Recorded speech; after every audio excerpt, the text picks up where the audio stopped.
morning. Welcome to day 4 of Tinkercad Bootcamp. Today we're going to go over the alignment tool, the Workplane tool, and the duplicate tool. We're going to learn the alignment tool first, and in doing so we're going to create something that kind of resembles a hammer, like Thor's hammer. This is the handle, this is the hammer head. We're going to make it out of 2 rectangular prisms. That's these guys. Now you could probably align these guys by eyeball and maybe get it kind of close. You might be able to get it perfect, or you might make a mistake. Like that kind of looks okay. Look at it from different angles and you can see that we are off in a couple directions. So here's what we're going to do. We're not going to guess. We're not going to screw around with our arrow keys trying to make it perfect. We're going to use the alignment tool. It's a lot quicker and it's a surefire way to get good results. So the alignment tool is up here. Nothing happens when you click it. That must mean we have to select 2 or more shapes. So I'm going to left click drag, select both my shapes, and now I can click the alignment tool. You see a bunch of circles that pop up. Don't freak out. This tool is pretty simple. You have 3 directions where you can align things or move them. You have the x-axis, or you can move things from right to left, the y-axis, which is forward and backwards, or the z-axis, which is up and down. Let's start with the y-axis. If I wanted to center or align the centers of my handle and my hammer head on the x-axis, I would click this guy, and you can see they are centered just on the x-axis. Now I don't want that, so I'm going to select both these guys, click align. I actually want this face right here to line up with this face of my hammer head. To do that, I'm going to click this circle right here, and that aligns their faces on that line. So that looks good. Now let's look at it from this angle. We're looking at our y-axis right now. If you're ever in doubt or you don't know how to use this tool, just start clicking stuff until your object looks right. Like this is wrong, this is wrong, this is right. My handle is centered on the y-axis, and I know that because this circle is shaded. So we've aligned this on our x-axis, our y-axis. Now we need to align it on our up and down axis, or our z-axis. What are we going to do? We're going to center it. So we're going to click that center circle. And that is perfect. Look at that. No mistakes there. We just need to group it. So we're going to selecting square, group. And if you don't like this transparent color, or you do want it and you don't know how to get it, you click this solid color button, then click transparent. Next, we're going to use the alignment tool to align the centers of multiple objects. So let's say I wanted to turn these 3 rings into like a bullseye. We can do it really quickly. We're not going to try to manually do it. You could get it perfectly right. You could also be off. We're going to align these using the alignment tool. So let's left click drag, select those 3 shapes, click the alignment tool. We're just going to go center, center, and that is 100% perfect. Look at that. And it didn't hardly take any effort.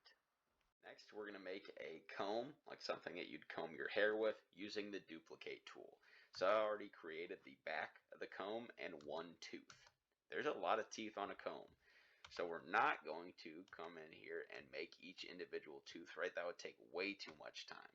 So instead, what we're going to do is duplicate this tooth many, many times. To duplicate an object, you're going to click on it and then click Control D. Now it's almost going to look like nothing happened there, but there's actually 2 teeth stacked right on top of one another.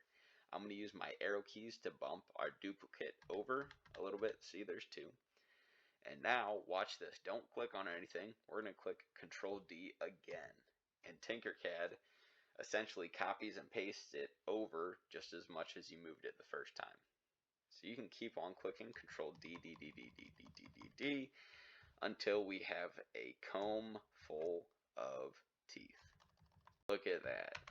We have a nice comb, we can group it, and that only took us, what, less than a minute? And that's a pretty complicated object. Final tool for today, it's the Workplane tool. I think this is one of the most underrated tools out there. Whenever it comes to stacking objects on top of one another, in the past I told you you had to come in here and manually raise it, and I kind of lied to you. There's an easier way to stack objects. It's using the Workplane tool. What I need to do is essentially, instead of the workplane being on the ground right here, I need to raise it up to the top of my cube. I need to make the ground align with the top of my cube. To do that, click Workplane tool, then click on the top of your cube, and look at that. Now the work plane lines up with the top of my cube, and any shape that I drag out here, the bottom of that shape is going to line up with the top of my cube. I don't have to worry about changing that height whatsoever. If I want to stack on top of this cylinder, again, Workplane Tool, click on top of that cylinder. Let's put a cone on there. Good. Now you can see these guys are not centered.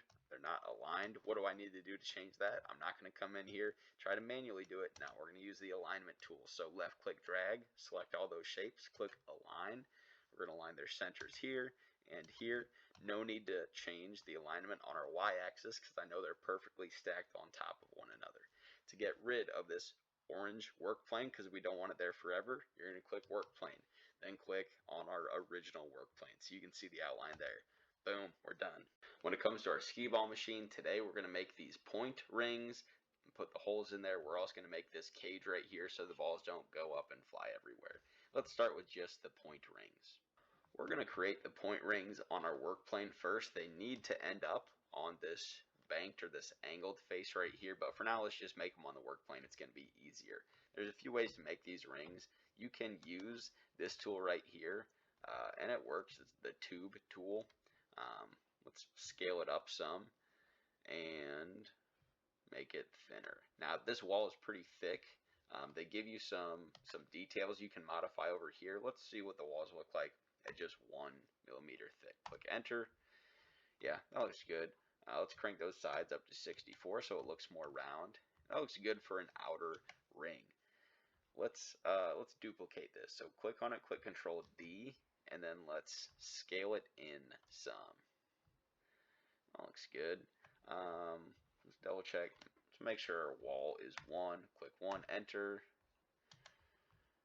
Weird how that is not the same thickness. Let's make it the same height at the very least. This guy is how tall? It is 7 tall. Let's raise this guy up to 7. Now let's put one more ring in there. I'm going to click on this guy, click Control D, and then I'm going to click Shift, scale this guy down.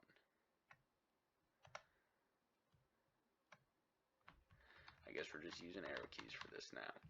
Let's see what the wall thickness looks like at 2. Click 2. That looks good. Hey, yeah, I don't think anyone's going to know the difference from a distance.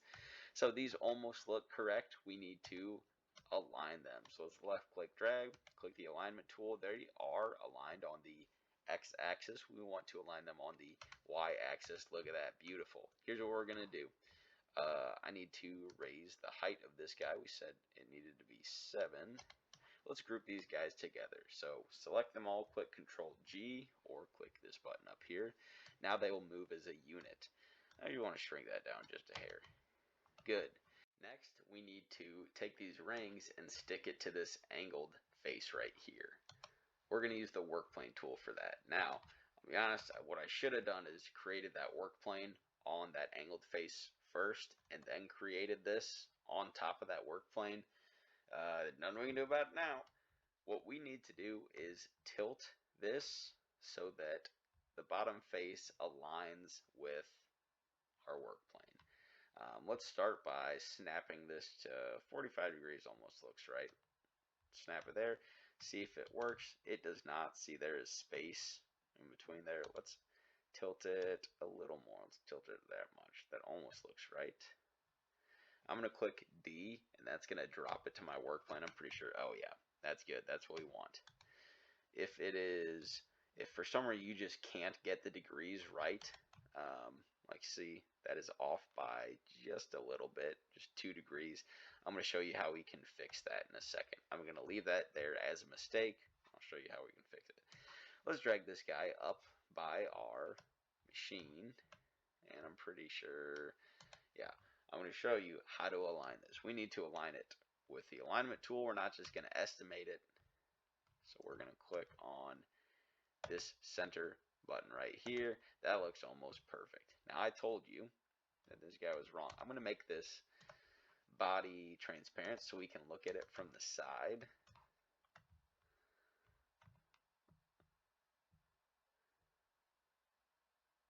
That's our mistake right there, and if we really don't want to fix it, here's what we can do. I actually need to select my rings for this. I'm going to select my rings,